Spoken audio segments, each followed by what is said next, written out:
Este es un mensaje del pastor John MacArthur, traducido y predicado en español para el mundo de habla hispana. Esta noche abramos nuestra Biblia en 2 de Pedro, capítulo 1. Vamos a regresar a esta epístola maravillosa que presentamos la última vez. Lo alentaría si no escuchó la cinta de la última vez, probablemente debería hacer eso. Fue una noche bastante emocionante y una que no debe perderse, y estamos agradecidos porque está grabado. Pero vamos a entrar al texto un poco esta noche. Únicamente presentamos en cierta manera la idea general, que esta epístola es escrita para ayudarnos a poder enfrentar a los falsos maestros, apóstatas y sus herejías. Esta noche vamos a embarcarnos en un estudio de los primeros 11 versículos y únicamente vamos a entrar un poco esta noche. Y hemos titulado estos primeros 11 versículos de 2 de Pedro capítulo 1, Nuestra fe preciosa. Nuestra fe preciosa. Ahora, a lo largo de la Escritura hay advertencias en contra de falsos maestros. Usted está muy consciente de eso. Hemos hablado de esto de vez en cuando. Estos falsos maestros han existido desde el principio mismo, por así decirlo, intentando condenar almas al infierno al engañarlas con mentiras, enmascaradas como verdad salvadora, divina, espiritual. Esa es siempre la estrategia de los falsos maestros. Son los emisarios de Satanás, son los mentirosos que básicamente están motivados, movidos por el amor al dinero, amor al poder, prestigio, prominencia y demás, pero verdaderamente son las herramientas de entidades espirituales, esto es, demonios, que los guían para propagar mentiras satánicas, para engañar almas, que entonces perecerán en el infierno y poblarán el dominio eterno de Satanás. Entonces, este tipo de engaño ha existido. Desde el huerto usted ve el comienzo de esto, en donde Satanás viene en la forma de una serpiente, intentando engañar al hombre y a la mujer para volverse en contra de Dios. Y él en ese entonces fue exitoso y todavía tiene éxito con su engaño mentiroso. Ahora, debido a que este es un problema de toda la historia, la falsa enseñanza, los falsos maestros, los falsos profetas, las falsas doctrinas, las herejías y todo eso, debido a que es un problema constante en toda época, entonces, Dios ha tenido a sus promotores de protección al consumidor espiritual. Dios siempre ha tenido esos hombres y mujeres que existen con el propósito de hablar su verdad. Sea una madre fiel que habla la verdad a sus hijos, un padre fiel quien le habla la verdad a su familia, sea un profeta, sea un sacerdote, sea un rey, sea un juez, sea alguna persona con cierta importancia dentro de la vida de Israel, un anciano de la nación, sea quien sea, o sea un apóstol, o un profeta en el Nuevo Testamento, pastor, o maestro, o anciano, o diácono, o sea quien sea, siempre existen aquellos cuyo llamado parece ser advertir de los engañadores y de su engaño. Nadie sobresale más en el Nuevo Testamento en esa área como Pedro. Pedro es un instrumento de Dios que escribe esta epístola como una carta de advertencia y tiene como propósito el esforzarse a ayudarnos a poder evaluar este tipo de engaño, lo cual es tan prevaleciente. La carta es con el propósito de exhibir, estorbar y derrotar la invasión de falsos maestros en la iglesia. Encajó con ese propósito cuando la escribió y todavía encaja con ese propósito en la actualidad. Por cierto, es muy parecida a la epístola de Judas. De hecho, una gran parte de ella es casi una repetición. Judas también, entonces, es otro de esos promotores de protección espiritual para el consumidor, cuyo propósito consiste en asegurarse de que la gente no sea víctima de las mentiras y herejías condenadoras. Ahora, Pedro no es suave. Es una presentación clara, precisa, directa. Y en el capítulo 2 está el corazón de la descripción de los falsos maestros. Y es una descripción genérica. Él nunca identifica ninguna herejía de manera específica. Él no identifica alguna religión falsa específica. Él no identifica alguna secta falsa o algún sistema falso o enseñanza. Es muy genérico. Pero él dice esto en general acerca de estos falsos maestros. Enseñan herejías destructivas, tienden a negar al Señor Jesucristo, tuercen la Escritura para hacerlo, desacreditan la fe verdadera, menosprecian la autoridad, son motivados por la lujuria y el deseo malo, calumnian de manera arrogante a los mensajeros de Dios, son inmorales, son explotadores avaros, son arrogantes, seducen a la gente con placer sensual, prometen la buena vida, pero no pueden cumplir, son sucios, son inmundos. Descripciones muy directas. Él habla del hecho de que no tienen absolutamente nada que ofrecer, aunque pretenden ofrecer todo, que sus víctimas son almas inestables, que aman todas las cosas equivocadas, y de esta manera se vuelven víctima de aquellos que les venden las cosas equivocadas. Ahora hay algo muy urgente en el corazón de Pedro conforme él escribe, porque esta es su última carta. Usted verá en el versículo 12 del capítulo 1, por esto yo no dejaré de recordaros siempre estas cosas, aunque vosotros las sepáis y estéis confirmados en la verdad presente, pues tengo por justo, en tanto que estoy en este cuerpo, el despertaros con amonestación, sabiendo que en breve debo abandonar el cuerpo, como nuestro Señor Jesucristo me ha declarado. Yo no voy a vivir por mucho tiempo, y si hay algo que quiero hacer es asegurarme de que se acuerden de estas cosas. Entonces les voy a recordar y recordar y recordar para que cuando yo ya no esté, las tengan en mente. Estos asuntos con respecto a los falsos maestros y sus mentiras engañosas. Ahora, los términos en esta epístola indican que dichos falsos maestros no solo eran futuros, sino que ya estaban operando. Ya estaban moviéndose entre la gente a quien Pedro le escribió. Por cierto, a los que él escribió fueron los mismos a quien él les escribió en la primera epístola. Observe el capítulo 3, versículo 1. Amados, esta es la segunda carta que os escribo. De manera clara, la primera carta fue primera de Pedro y esta es segunda de Pedro. Ahora, aunque no conocemos la forma exacta de su enseñanza falsa, ya había comenzado entre estas personas a quienes él les escribió estas dos cartas. No se revelan detalles específicos detrás de esta carta, no hay descripción de esta herejía en absoluto. De hecho, el propósito de Pedro aquí no consiste en tratar con la doctrina de los herejes, tanto como lo es enfrentar su falta de virtud. Él está preocupado por el tipo de personas que son, como también lo que dicen. Pero el enfoque primordial del capítulo 2 los describe a ellos, no a su doctrina. Lo único que dice de su doctrina es que condena, o es condenadora, o es herejía destructiva. Él dice en el capítulo 3 acerca de su doctrina que se burlan del juicio venidero de Dios. Pero más allá de eso, realmente no dice mucho. Entonces él está más preocupado en ayudarnos a identificar cómo es su vida, porque la doctrina puede cambiar, pero la persona del hereje no cambia.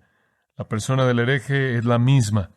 Y aunque no conocemos la forma exacta de la enseñanza falsa que estaba enfrentando esta audiencia, y aunque no conocemos los detalles específicos de eso, podemos a partir de esta epístola aprender a cómo identificar un engañador y cómo identificar su engaño.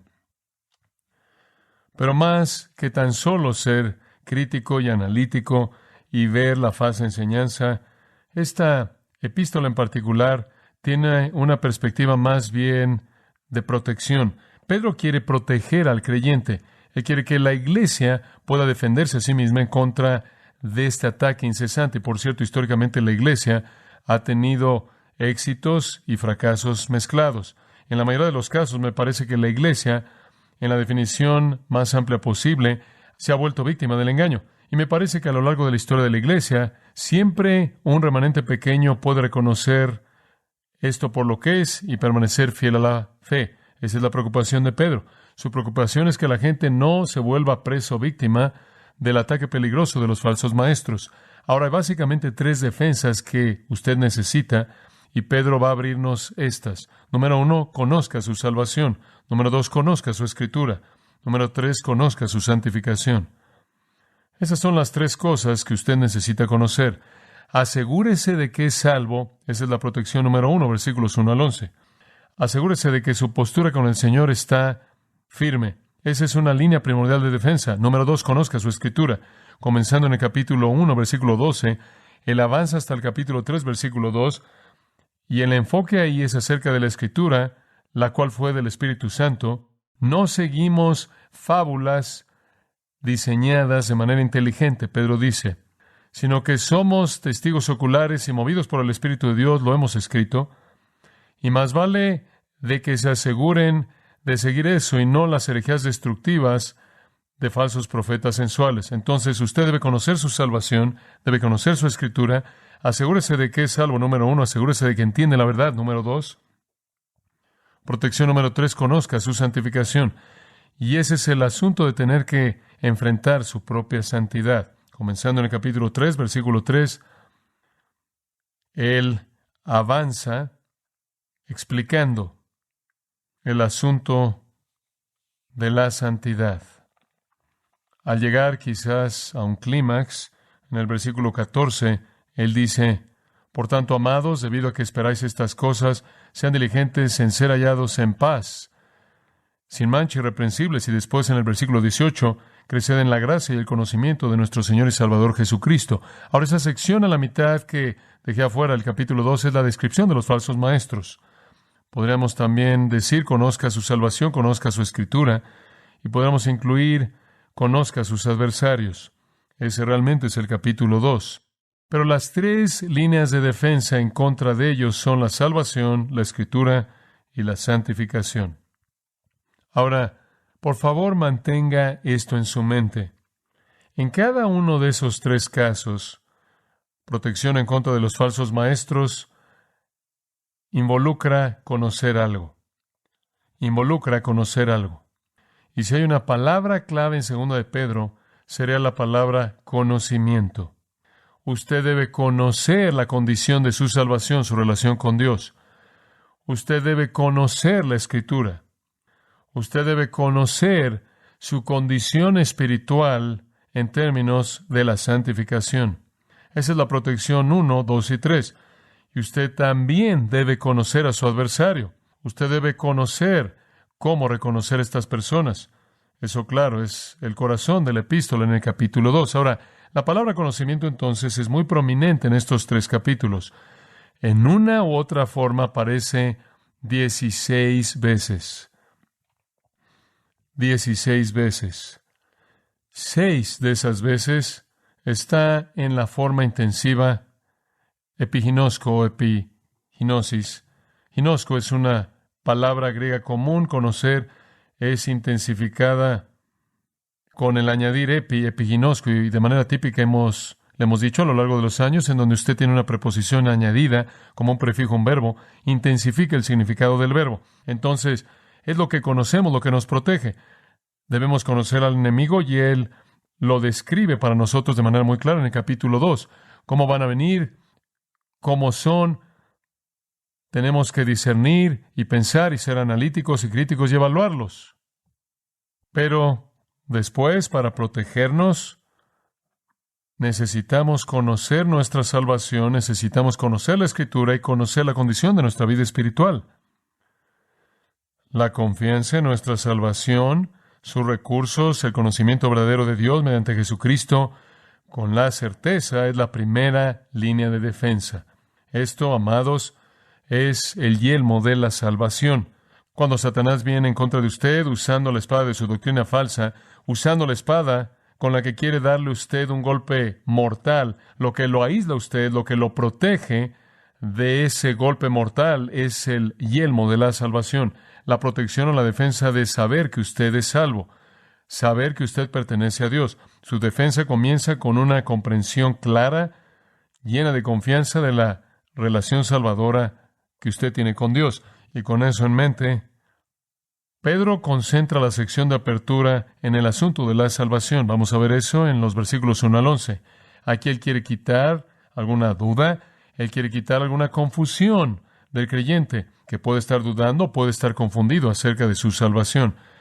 Él quiere que sepa en dónde está para que pueda estar firme en dónde está.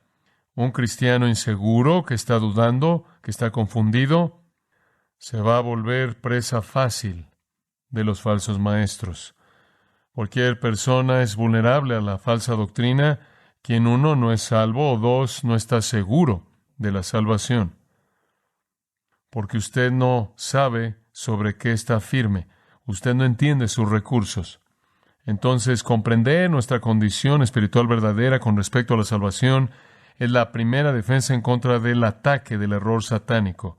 Si usted no sabe que está en Cristo, si usted no sabe lo que es en Cristo, entonces es una presa fácil.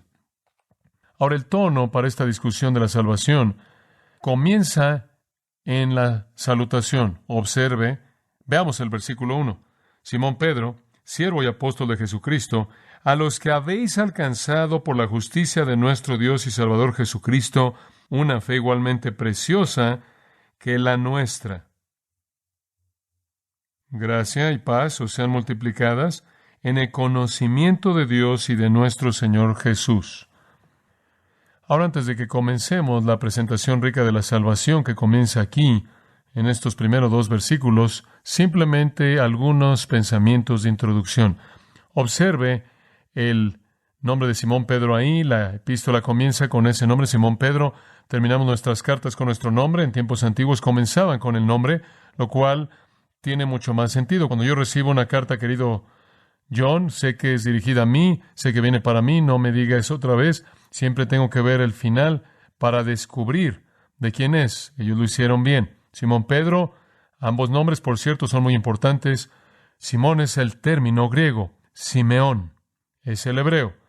Y en los manuscritos antiguos que tenemos de Segunda de Pedro, algunos tienen Simón y otros tienen Simeón. Era un nombre muy común. Era un nombre que seguía a Simeón, quien es la cabeza de una de las tribus de Israel. Simeón o Simón, mismo nombre.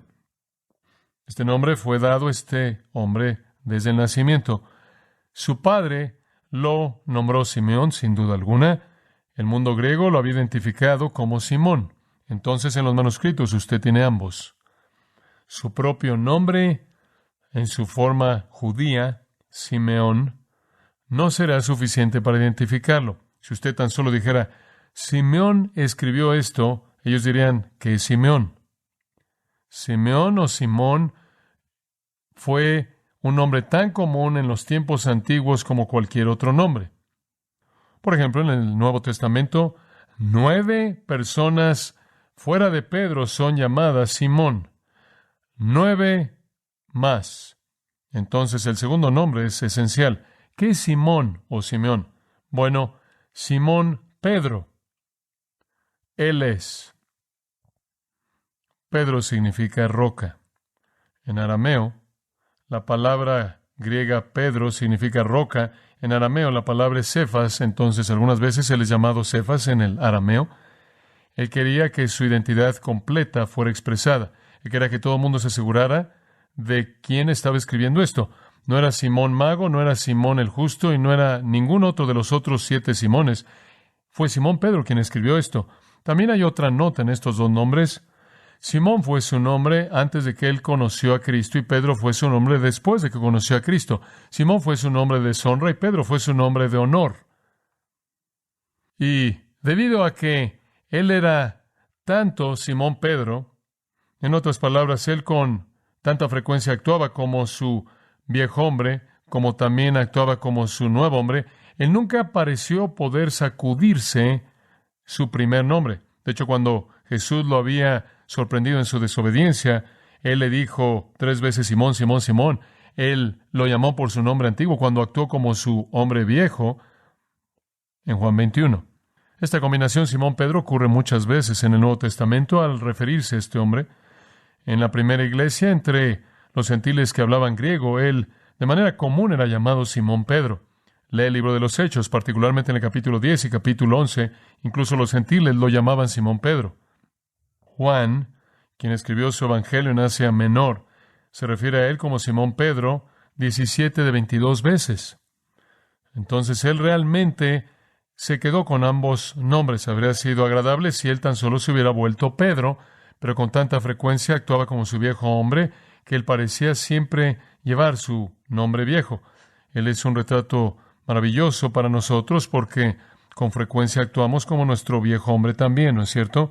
Me imagino que esa es la razón por la que todos nos identificamos con Simón Pedro. Simplemente como comparación, ¿será tan amable en ver que el apóstol Pablo nunca es llamado Saulo Pablo? Y él es, por alguna razón u otra, no es tan real para nosotros como Simón Pedro. Estamos mucho más cómodos con el hombre que mientras que era nuevo, de vez en cuando actuaba como era antes. Él es Simón cuando Jesús lo confronta en su pecado. Él es Pedro cuando él predica con poder en Pentecostés. Y todos somos así. Y entonces él sobresale debido a su nombre mismo como una ilustración dramática de la salvación. Un nombre apropiado para escribir del tema. Y él escribe aquí su último legado, su carta final. Él quiere que los creyentes puedan enfrentar el ataque de los falsos maestros de manera triunfal. Él quiere que tengan confianza en su salvación. Él quiere que tengan confianza en la Escritura, la revelación de Dios. Él quiere que tengan confianza en la segunda venida para que vivan vidas santas. Después él se identifica aún más. Simón Pedro, siervo y apóstol de Jesucristo. Ahora, ya hay un equilibrio excelente de humildad y autoridad. Humildad y dignidad. El equilibrio perfecto para un líder espiritual. Él es un siervo, en primer lugar, doulos. Eso significa un esclavo. Él dice, soy un esclavo. Eso lo coloca en el lugar de la sumisión, eso lo coloca en el lugar del deber, eso lo coloca en el lugar de la obediencia, eso lo coloca en el lugar de la humildad, eso lo coloca al nivel, observe esto, con todos los demás creyentes que sirven al Señor Jesucristo. Todos somos esclavos, todos somos siervos.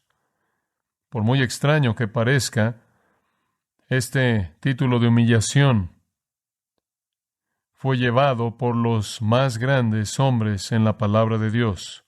Moisés, el gran líder y dador de la ley, fue el siervo de Dios. Josué, el gran comandante de Israel, fue el siervo de Dios. David, el más grande de los reyes, fue el siervo de Dios. Pablo fue el siervo de Jesucristo. Santiago fue el siervo de Cristo. Judas se llamó a sí mismo el siervo de Cristo. De acuerdo con Amós 3:7, Isaías 23, todos los profetas del Antiguo Testamento fueron siervos de Dios. Y todo creyente en el Nuevo Testamento se vuelve el esclavo de Dios. Entonces Pedro se está identificando a sí mismo con todos nosotros. Él es humilde como el esclavo de Cristo. Y aunque él fue el más grande de los 12 y su vocero, aunque él fue el más grande predicador de todos ellos y el líder en Jerusalén, él fue un esclavo de Jesucristo. William Barclay ha escrito, llamar al cristiano el esclavo de Dios significa que él es poseído de manera inalterable por Dios. En el mundo antiguo, un amo poseía a sus esclavos en el mismo sentido que él poseía sus herramientas. Un siervo puede cambiar a su amo, pero un esclavo no puede. El cristiano, de manera inalterable, pertenece a Dios. Llamar al cristiano el esclavo de Dios significa que él está a disposición de Dios sin excepciones. En el mundo antiguo, el amo podía hacer lo que él quería con su esclavo. Él tenía el mismo poder sobre su esclavo como lo tenía sobre sus posesiones no animadas. El cristiano le pertenece a Dios. El hecho de que Dios lo envía donde Él quiere y haga con Él lo que Él quiere es una realidad. El cristiano es el hombre que no tiene derechos propios. Llamar al cristiano el esclavo de Dios significa que el cristiano debe una obediencia sin cuestionamiento a Dios. Llamar al cristiano el esclavo de Dios significa que él debe estar constantemente al servicio de Dios. El esclavo literalmente no tenía tiempo propio, ni vacaciones, ni tiempo de descanso, ni horas de trabajo establecidas por acuerdo. No tenía recreación, todo su tiempo le pertenecía al amo. El cristiano, de manera necesaria, es el hombre en todo momento y cuya vida y tiempo son invertidos en el servicio de Dios. Fin de la cita. El esclavo era bien conocido en ese tiempo antiguo. Y que Pedro dijera que él es un esclavo de Jesucristo significa que él es un siervo humilde, obligado por el deber hacer lo que su amo le dijera sin importar cuál fuera el costo. Ese era Pedro. Lea Juan 21. Esa es la esencia entera de lo que Jesús quiso de Pedro. Si me amas, entonces haz lo que te digo, alimenta mis ovejas, sígueme, te costará tu vida, pero obedéceme. Después él dice, pasando de la humildad a la dignidad, él también es un apóstol de Jesucristo. Entonces, mientras que por un lado, él se humilla a sí mismo para ser igual a todos los creyentes, por otro lado, se presenta a sí mismo como un vocero de Cristo. Esto lo eleva al cargo único como alguien divinamente llamado y comisionado como un testigo del Cristo resucitado. El mensajero personalmente escogido por Cristo del Evangelio al lugar en el que él habla de manera oficial. El término apóstol significa uno enviado oficialmente, y un apóstol de Jesucristo es uno enviado oficialmente por Jesucristo. Entonces él tenía toda la autoridad de Cristo con él. Él sirvió, sin embargo, él tuvo autoridad. Él estaba bajo Cristo, sin embargo, era el representante de Cristo. Y ahí está el modelo para el liderazgo espiritual. La obediencia sumisa, sacrificial de un esclavo, unida a la fortaleza, valentía y denuedo de un apóstol. Finalmente, en estas pequeñas notas de introducción, Simón Pedro, siervo o esclavo y apóstol de Jesucristo, a los que, deténgase ahí, ¿quiénes son? A los que, bueno, el capítulo 3, versículo 1, como lo señalé, dijo los mismos que recibieron la primera carta. Si usted regresa al capítulo 1, versículo 1 de la primera carta, usted descubre a quién le está escribiendo. Pedro, apóstol de Jesucristo, a los que, ahí están de nuevo, que, ¿quiénes son los que? A los expatriados en la dispersión en el Ponto, Galacia, Capadocia, Asia y Bitinia, elegidos. En otras palabras, la iglesia elegida, dispersa en el mundo gentil. No sabemos quiénes son, de manera más específica que eso, predominantemente gentiles, pero ciertamente algunos judíos que también estaban en la comunión. Probablemente, Segunda de Pedro es escrita desde Roma, como lo fue Primera de Pedro, no más de un año después de Primera de Pedro. Nerón murió en el 68 después de Cristo. Pedro murió bajo la persecución de Nerón, nos dice la tradición. Pedro probablemente murió antes de Pablo, debido a que Pablo escribió su carta final desde Roma, y Pedro ciertamente no estuvo ahí en ese entonces ya debía haber muerto. Primera de Pedro, alrededor del 64. Pedro debió haber muerto antes del 68, 67 por ahí, o 66. Entonces es probable que esta fue escrita alrededor del 65, un año después de Primera de Pedro. Entonces fue una epístola de la cárcel. Él era un prisionero, él estaba enfrentando la muerte. Como leí antes, capítulo 1, versículo 14, dice, sé que en breve debo abandonar el cuerpo. La tradición nos dice que él fue crucificado y él se rehusó a ser crucificado como su Señor y pidió que fuera crucificado de cabeza. Las palabras finales para nosotros de este hombre tan prominente acerca de cómo enfrentar a los falsos maestros de manera triunfal, y él comienza aquí donde tiene que comenzar. La primera línea de defensa es nuestra salvación. Ahora nos va a decir tres cosas acerca de nuestra salvación: la fuente de nuestra salvación, el espectro de nuestra salvación y la certeza de nuestra salvación. Fuente, espectro, certeza. Veamos la fuente. Ya la hemos visto. De regreso al versículo 1. Simón Pedro, siervo y apóstol de Jesucristo, a los que habéis alcanzado por la justicia de nuestro Dios y Salvador Jesucristo, una fe igualmente preciosa que la nuestra. Ahora eso identifica esta identificación de nuestra salvación en términos de su fuente. A los que habéis alcanzado o recibido. Esto significa que nuestra salvación es un ¿qué? Es un regalo, ¿no es cierto? Lo recibimos. La palabra es una palabra maravillosa, no una palabra común, no una palabra común. Este verbo significa obtener por suerte. ¿Usted recuerda cuando echaban suertes? Era una manera en la que Dios podía providencialmente controlar las circunstancias terrenales para revelar su voluntad de manera clara. Llegó a significar dado por una asignación. De manera clara se refiere a algo no alcanzado por el esfuerzo personal, no alcanzado por la habilidad personal, no alcanzado por la dignidad personal, sino algo que vino de manera pura de Dios, conforme Dios controló el darlo. De hecho, es designado a tal grado en ese sentido que la mayoría de todos los léxicos del idioma griego dice que significa alcanzar mediante voluntad divina. Dios usó el echar suertes como una manera de revelar su voluntad. Entonces se volvió sinónimo. Recibir por suerte significaba recibir por voluntad divina. Entonces Pedro está escribiendo a creyentes que han recibido su fe. debido a que Dios quiso dárselas. Esto es maravilloso. El mismo verbo es usado en Hechos 1:17, por cierto, si usted quiere ver eso. Ahora, ¿qué quiere decir él con una fe o fe? Que han recibido fe. ¿Acaso él quiere decir la fe? ¿Acaso él quiere decir cristianismo, sus doctrinas y su enseñanza? ¿O no es objetivo, sino subjetivo?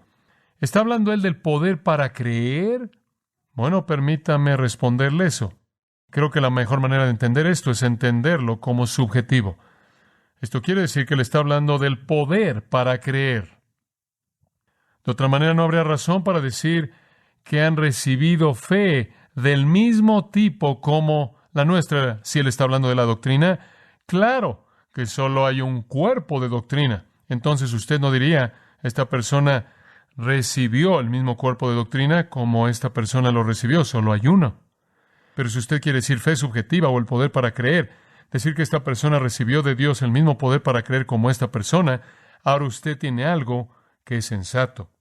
No hay razón para decir que los dos tienen el mismo valor si usted está hablando de la fe objetiva, de la cual solo hay una posibilidad. No, Pedro está diciendo, la salvación es por la fe, que la fe viene de Dios en términos de su inicio. La fe salvadora entonces es de Dios. Ahora escuche con cuidado esto. De regreso en 1 de Pedro capítulo 1, él dijo que fuimos escogidos conforme a la presciencia de Dios Padre.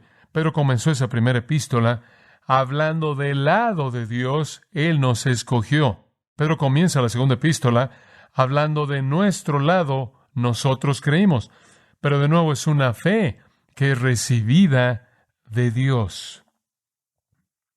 Fe es la capacidad para creer. Fe es la capacidad para confiar en Dios. Y Dios la da. Estamos de regreso en Efesios 2:8 y 9, ¿no es cierto? Porque por gracia sois salvos por medio de la que. Y esto no de vosotros. Es don de Dios. La salvación, incluyendo la fe para creer, es parte del regalo de Dios. De acuerdo con 2 Corintios capítulo 4, nuestras mentes están cegadas de tal manera que la luz del Evangelio glorioso no puede ser creído. Somos cautivos en la muerte, de acuerdo con Efesios 2, somos siervos del príncipe de la potestad del aire, somos hijos de desobediencia que nos dirigimos a la condenación eterna, estamos muertos en delitos y pecados, estamos ciegos en la oscuridad y no podemos ver, y si creemos es porque Dios nos ha concedido una porción de fe. Entonces Él recibe toda la gloria. Aun cuando hablamos del asunto de los dones espirituales en Romanos 12, porque mediante la gracia dada a mí, digo a todo hombre entre vosotros, que no tenga un concepto más alto de sí que el que debe tener, sino que piense conforme a juicio sano, conforme a la medida de la fe que Dios ha dado a cada uno. La fe viene de Dios, es medida y concedida a nosotros para la salvación y para el servicio. Escuche Efesios 6:23. Paz sea a todos los hermanos y amor con fe de Dios Padre y el Señor Jesucristo. El amor y la fe y la paz vienen de Dios. Filipenses 1:29. Porque a vosotros os ha concedido por causa de Cristo no solo que creáis en Él, sino también que padezcáis por Él, pero les ha sido concedido a ustedes por Dios, por causa de Cristo, creer. Usted no puede creer a menos de que Dios le dé a usted fe. 1 Corintios capítulo 12, versículo 9, de nuevo, dice con respecto a los dones del Espíritu, a otro fe por el mismo Espíritu. La capacidad de creer para salvación, la capacidad de creer para el servicio, la capacidad de creer en la oración intercesora, todas son medidas dadas de fe que vienen de Dios. Él es el que da este tipo de fe. No es fe humana natural que puede entender la salvación. Necesitamos entender eso. No se confunda. Hechos 11:21 dice, y la mano del Señor estaba con ellos, y gran número de los que creyeron se volvieron al Señor. ¿Por qué creyeron? Porque la mano del Señor estaba ahí. Ahora escuche con cuidado lo que digo. La fe humana existe. Usted tiene el poder de creer algunas cosas. Muy bien. Yo también. Usted cree que puede meter sus llaves en la marcha de su auto, encender el motor y echa a andar todas las bujías y usted cree que su auto no va a explotar. Usted cree eso cada vez que lo hace. Si usted tiene un motor de 8 cilindros, hay 8 explosiones tan pronto como echa a andar el auto. 8 explosiones en una máquina llena de gasolina. Pero usted cree en la persona que lo hizo que no va a estallar. Usted tiene fe para volar en un avión. Yo he volado muchas veces con personas que están al lado de mí diciendo, yo nunca entenderé cómo este avión se queda en el aire. ¿Podrías explicarme cómo funciona? No solo eso, usted vuela en un avión y usted ni siquiera puede ver al piloto. Usted tiene fe para ir en un auto por una autopista, aunque no sabe si va a haber autopista del otro lado de la curva y no va a terminar en una caída enorme. Usted tiene fe para comer en un restaurante, aunque nunca ha estado en la cocina. Usted tiene fe para comer en un restaurante cuando usted ha estado en la cocina. Como puede ver, eso es fe natural. Esa es fe humana. Eso no tiene nada que ver con la salvación. La fe que usted tiene como un ser humano no es el tipo de fe que redime a alguien. La fe que salva es un regalo de Dios. Escuche lo que Pedro dijo de nuevo ahora en el versículo 1. Simón Pedro, siervo y apóstol de Jesucristo, a los que habéis alcanzado por la justicia de nuestro Dios y Salvador Jesucristo, una fe. La primera epístola para los que son escogidos. La segunda epístola para los que han recibido fe. Las dos van juntas. Somos escogidos por Dios, pero no sin fe. Pero esa fe es un regalo. Entonces Dios inicia la fe cuando el Espíritu Santo despierta el alma muerta en respuesta a oír la palabra de Cristo. Entonces la fe viene de Dios. Sin embargo, todos los hombres son llamados a creer, y aquellos que no creen son condenados para siempre. ¡Qué misterio! ¡Qué misterio! Ahora, por favor, sigue el pensamiento de Pedro. A los que han alcanzado una fe igualmente preciosa que la nuestra. Igualmente. Isótimos, igual en valor, significa. Es usada en un sentido político. Significa igual en rango, igual en posición, igual en honor, igual en precio, en el uso económico, igualmente valiosa, igualmente preciosa, igualmente honrada, igualmente privilegiada. Entonces, lo que él está diciendo aquí es que todos hemos recibido la misma fe de rango, preciosa, de valor, honrada. La fe que tenemos es igualmente preciosa. Los privilegios espirituales que la fe trae son igualmente preciados. Escuche esto. No hay cristianos de primera clase, no hay cristianos de segunda clase. Ambos tenemos la misma fe. Eso es lo que Gálatas realmente está diciendo, conforme Pablo escribe en Gálatas 3:28. No hay judío ni griego, no hay esclavo ni libre, no hay varón ni mujer, porque todos son uno en Cristo. Usted vino con una fe igualmente preciosa a privilegios igualmente preciosos. La raíz de esta palabra es timios, lo cual significa honor, valor o precio. Pedro, por cierto, ama la palabra preciosa. 1 Pedro 1:7, 1 Pedro 1:19, 1 Pedro 2:7, 2 Pedro 1:4, una u otra forma de la palabra preciosa. Le encanta esa palabra. Ahora, ¿qué significa aquí? Que hemos recibido fe del mismo valor, el mismo tipo. ¿Qué quiere decir? Como la nuestra. ¿Qué quieres decir con nuestra? Bueno, algunos dicen que él quiere decir, por cierto, literalmente con nosotros. Algunos dicen que él quiere decir la misma fe como los apóstoles.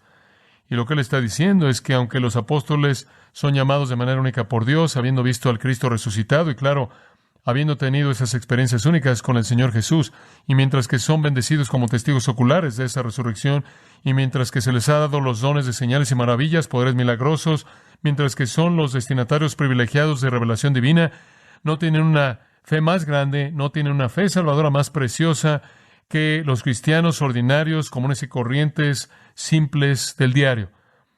Cada uno de ellos tienen la misma fe salvadora preciosa. Bueno, quiero apresurarme a decir que eso es verdad, absolutamente verdad. Eso es absolutamente verdad. Pero eso no es probablemente lo que Pedro quiere decir aquí, porque no hay apóstoles que escriben esta carta, solo Pedro.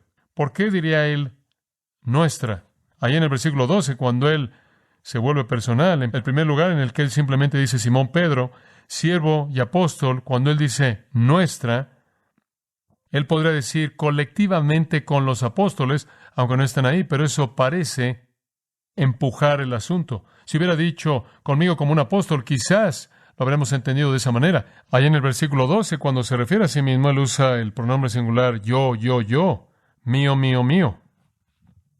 Entonces, él no está usando nuestra aquí en un sentido colectivo para referirse a más de un apóstol escribiendo esto. Dice usted, bueno, si no es con los apóstoles, entonces, ¿de quién está hablando él aquí? Lo más probable es que él tiene en mente el asunto judío-gentil. Y lo que él está diciendo aquí es, ustedes gentiles, dispersos por el mundo gentil, como son identificados en 1 Pedro 1:1, han recibido fe del mismo valor que los judíos, como la nuestra, como los judíos. Ahora, no podemos ser dogmáticos en esto. Él podrá referirse de manera colectiva a los apóstoles, pero de manera coherencia con otras cosas que Pedro había enseñado y experimentado, parece mejor tomarlo como si él le hubiera estado haciendo referencia a este asunto judío-gentil. Acompáñeme rápidamente por un minuto al libro de los Hechos, de regreso al capítulo 11. Permítame mostrarle por qué prefiero esta interpretación. En Hechos 11:17, de hecho, Pedro está reportando aquí de lo que el Señor hizo con los gentiles. Pedro tuvo un ministerio único a los gentiles, como usted bien sabe. En el versículo 15 de Hechos 11, Pedro reporta que el Espíritu Santo cayó sobre los gentiles, así como lo hizo en los judíos en Pentecostés. Y después en el versículo 17 él dice, si Dios, por tanto, les dio a ellos el mismo don que le dio a nosotros después de creer en el Señor Jesucristo, ¿quién era yo para estar en el camino de Dios, de tener a Dios? Él está diciendo que los gentiles recibieron el mismo don del Espíritu Santo después de haber creído, que recibimos después de que nosotros creímos. Por lo tanto, recibieron el mismo creer, recibieron la misma fe. Observa el capítulo 15, versículo 8. El versículo 6 dice que los apóstoles y los ancianos se reunieron para ver este asunto en el concilio de Jerusalén. Había mucho debate. Pedro se puso de pie y dijo, hermanos, vosotros sabéis que en los primeros días Dios escogió que por mi boca los gentiles oyeran la palabra del Evangelio y creyeran. Y Dios, quien conoce el corazón, les dio testimonio a ellos, dándoles el Espíritu Santo, así como lo hizo con nosotros, y no hizo distinción. Observe esto, entre nosotros y ellos, limpiando, purificando sus corazones. ¿Por qué? Por la fe, misma fe. Ahora, por tanto, ¿por qué prueban a Dios al colocar sobre el cuello de los discípulos el yugo que ni nuestros padres ni nosotros hemos podido llevar? Pero creemos que somos salvos mediante la gracia del Señor Jesús de la misma manera que ellos. Me parece que Pedro está más bien enamorado con el mismo fenómeno de salvación con respecto al judío y al gentil. Y cuando usted lleva ese tipo de manera de pensar esta epístola, él está diciendo, estoy escribiéndole a esos, entre paréntesis, gentiles, que han recibido una fe del mismo valor preciado que nosotros, judíos, hemos recibido. La primera y segunda epístola, escrita a iglesias dispersas en el mundo gentil, constituida primordialmente de creyentes gentiles, el tono ciertamente es más amplio que los judíos. La pared intermedia que separaba ha sido derribada, como Efesios 2 dice. Pedro recibió una ilustración muy vívida de eso en Hechos 10 con Cornelio y la visión que él tuvo en su encuentro único con lo sobrenatural. Y entonces él estaba enamorado de esta fe igualmente preciosa que le pertenecía al judío y al gentil. Esta palabra de nuevo, isotimos, era usada de manera particular en el mundo antiguo con extraños y extranjeros que habían recibido ciudadanía por igual en una ciudad. Josefo, escribiendo de Antioquía, dice que en Antioquía los judíos recibieron todos los derechos de ciudadanía y eran llamados isotimoi. Eran llamados iguales en honor y privilegio con los macedonios y los griegos que vivían ahí. Entonces Pedro está dirigiendo su carta a estos isotimio. Tienen una fe que es igual. No hay judío ni gentil. Dios nos ha dado a todos la misma fe salvadora. La fuente de salvación, Dios. Él nos dio la fe. ¿Y cuál fue el medio? Observa el versículo 1, por la justicia de nuestro Dios y Salvador Jesucristo. Por la justicia de nuestro Dios y Salvador Jesucristo. Esta frase también podría tener varios énfasis. Escuche con mucho cuidado. Justicia puede significar justicia. Puede significar algo que es equitativo. Entonces, algunos comentaristas dicen que lo que está escribiendo es esto, que ustedes gentiles han recibido el poder para creer la misma fe preciosa como nosotros judíos, porque Dios es justo y equitativo. Y entonces Él da lo mismo a ambos. Ese es un significado posible. Si tomamos ese significado, entonces está diciendo que Dios no respeta personas, sino que nos ha dado a todos de manera equitativa el mismo tipo de fe preciosa para creer en Jesucristo, seamos judíos o gentiles, y por lo tanto somos llevados para recibir, y entonces recibimos al mismo Espíritu Santo, recibimos los mismos privilegios espirituales, porque Dios es equitativo, nadie es más digno que nadie más, porque nadie es digno, punto. Pero por otro lado, esta palabra maravillosa, justicia, también puede significar la rectitud misma de Dios, el poder mismo justificador que Dios posee, capacitándolo para redimir a pecadores. En otras palabras, tenemos fe para creer y somos salvos porque la justicia de Dios nos es dada. Es la justicia de nuestro Dios y Salvador Jesucristo imputada a nosotros. Parece que esa última es más coherente con la enseñanza del Nuevo Testamento, que cuando usted tiene la salvación ligada a la justicia de Dios, no está ligada a su aspecto equitativo, tanto como está ligada a su santidad, pureza, justicia en el sentido sin pecado, la cual es imputada a nosotros o concedida a nosotros de Dios en Cristo. Entonces tenemos fe únicamente porque Dios la da. Y somos salvos únicamente porque Él nos imputa justicia. Él nos concede justicia. Este es el punto central de Pablo. Simplemente, de manera rápida, Romanos 3, 26, para manifestar, como digo, su justicia en el tiempo actual, para que Él sea el justo y el justificador del que tiene fe en Jesús. Cuando uno coloca su fe en Jesús, la fe dada por Dios, Dios justifica. Misma palabra, Dios hace justo. Romanos 4, 5, pero al que no obra, sino cree en aquel que justifica o hace justo, al impío, su fe le es contada por justicia. En los textos de salvación del Nuevo Testamento, en donde usted tiene fe y justicia, la justicia no es la equidad de Dios, la justicia es la santidad de Dios imputada al hombre.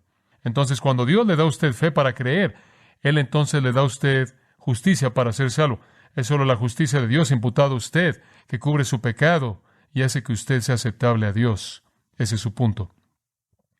Dios nos hace justos. Dios nos concede su justicia a nosotros. Somos vestidos con justicia. En Hechos 13, 38 y 39, sabed, hermanos, que mediante Él perdón de pecados es proclamado a vosotros. Mediante Él todo aquel que cree es liberado de todas las cosas de las cuales no podían ser liberados mediante la ley de Moisés. Cuando usted cree, usted es liberado de la paga del pecado. La ley de Moisés nunca podía hacer eso. Ese es el tipo de justicia del que estamos hablando. Ahora observe, por favor, que realmente no es la justicia o la equidad de Dios Padre, sino sigue este pensamiento. Estamos recibiendo el poder para creer por igual. Y después la salvación, mediante la justicia, ahora observe este título, de nuestro Dios y Salvador Jesucristo. Él no está hablando de Dios Padre. Él está llamando a Jesucristo nuestro Dios y Salvador. La justicia se origina con Dios, pero fluye hacia nosotros a través de Jesucristo. Gálatas 3:8 dice, Dios justificará a los gentiles por la fe.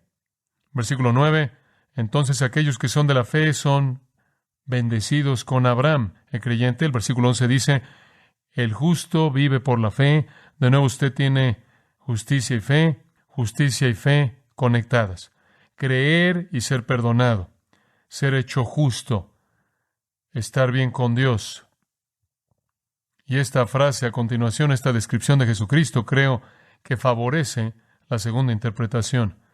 Es la justicia de nuestro Dios y Salvador Jesucristo que nos es dada a nosotros. Por cierto, la construcción griega solo tiene un artículo delante de nuestro Dios y Salvador Jesucristo, haciendo que todo se refiere a una persona. Así es como debemos entender esa frase. Muy importante, es una persona. Nuestro Dios es Salvador Jesucristo. Nuestro Salvador Jesucristo es Dios. Todo se encuentra encerrado en eso. Todo encerrado. Por cierto, en las otras 4 veces que Pedro usa Salvador, en el 1:11, 2:20, 3:2 y 3:18, siempre se refiere a Jesucristo. Siempre. Y aquí Él está llamando a nuestro Salvador, Jesucristo, Dios. Pruebe eso en sus amigos mormones la próxima vez que presenten el tema. Nuestro Dios y Salvador Jesucristo, Él es Dios. Cualquier consideración de Él menor a esto es una negación de su persona. Escuche Romanos 9:5 para algo de apoyo. Cristo, según la carne, quien es Dios sobre todos, bendito para siempre. Cristo es Dios. Cristo es Dios. Tito, capítulo 2, versículo 13, esperando la esperanza bienaventurada y la manifestación gloriosa de nuestro gran Dios y Salvador Jesucristo. ¿Quién está manifestándose? Nuestro Dios y Salvador Cristo Jesús. Hebreos 1:8. Pero del Hijo, dice Él, tu trono, oh Dios, es por los siglos de los siglos. Y hay más. Jesús es Dios. Porque en Él habita corporalmente toda la plenitud de la deidad. Colosenses 2:9. Escuche esto cuidadosamente, esto es maravilloso. Lo que Pedro está haciendo es lo que hizo en Pentecostés, en Hechos 2:21. Él tomó el nombre del Antiguo Testamento para Dios y lo aplicó a Jesús. Esto es maravilloso. ¿Sabe usted cuál era el nombre del Antiguo Testamento para Dios? Salvador. Y lo aplicó a Jesús. Cuando Él nació, Él debía ser llamado Jesús, porque Él ¿qué? Salvará a su pueblo de sus pecados. Él nació para ser un Salvador. Mateo 1:21. Permítame tan solo darle un panorama rápido de esto. Pase Isaías por un momento, simplemente quizás por un minuto, y vamos a cubrir unas cuantas escrituras en cierta manera para enriquecerlo, y después llegaremos a una conclusión rápidamente. En Isaías 43:3, aquí Isaías le da este título a Dios. Porque yo soy Jehová vuestro Dios, el Santo de Israel, vuestro ¿qué? Salvador. Versículo 11. Yo soy Jehová y no hay otro Salvador fuera de mí. Isaías 45:15. Verdaderamente tú eres Dios que se esconde, oh Dios de Israel Salvador. Versículo 21. Declarad y presentad vuestro caso. De hecho, consulten. ¿Quién ha anunciado esto desde la antigüedad? ¿Quién lo ha declarado desde hace tiempo atrás? No soy yo Jehová y no hay Dios fuera de mí, Dios justo y Salvador. Isaías 60, versículo 16, al final del versículo, entonces sabréis que soy yo, Jehová, yo soy vuestro Salvador y vuestro Redentor. Salvador vuestro y Redentor vuestro. Como puede ver, cuando Pedro dice, de regreso a 2 de Pedro, que hemos recibido de Dios el poder para creer, una fe igualmente preciosa, seamos judío o gentil, y que por lo tanto somos salvos por la fe, conforme la justicia de Dios viene a nosotros. Viene como la justicia de Jesucristo, quien es nuestro Dios y Salvador. Él realmente está usando títulos de Dios para referirse a Jesucristo. La fuente de salvación entonces es Dios. Él nos asigna la fe para creer y la provee con su propia justicia, la justicia de nuestro Dios y Salvador Jesucristo. No se equivoquen, amados, la salvación es el regalo de Dios en todo sentido. En todo sentido. Esa es su fuente. La próxima vez, su sustancia. Oremos. Padre, estas verdades son tan ricas, tan emocionantes para nuestros corazones. ¿Cómo te agradecemos? Porque hemos sido escogidos por la presencia de Dios Padre. Gracias, porque cuando estábamos muertos en delitos y pecados, y cuando estábamos cegados en nuestras mentes, de tal manera que la luz del Evangelio glorioso de Cristo no podía brillar para nosotros, cuando éramos tus enemigos y te odiábamos, nos diste fe para creer y nos diste por igual a todos nosotros la misma fe salvadora preciosa, y después nos concediste lo único que podía hacernos aceptables para ti, y esa es la justicia misma de Jesucristo, quien es ningún otro que nuestro Dios y Salvador. Y su justicia nos cubre, como Isaías 61:10 dice. Hemos sido vestidos con la túnica de justicia. Somos cubiertos en la justicia de Jesucristo. Su justicia por nuestro pecado, y somos perdonados. ¿Cómo te agradecemos, Señor, por ser la fuente de la salvación? Tú, por lo tanto, mereces toda la alabanza. Te la ofrecemos en el nombre de Jesús. Amén. Usted ha escuchado a John MacArthur, maestro bíblico de gracia a vosotros.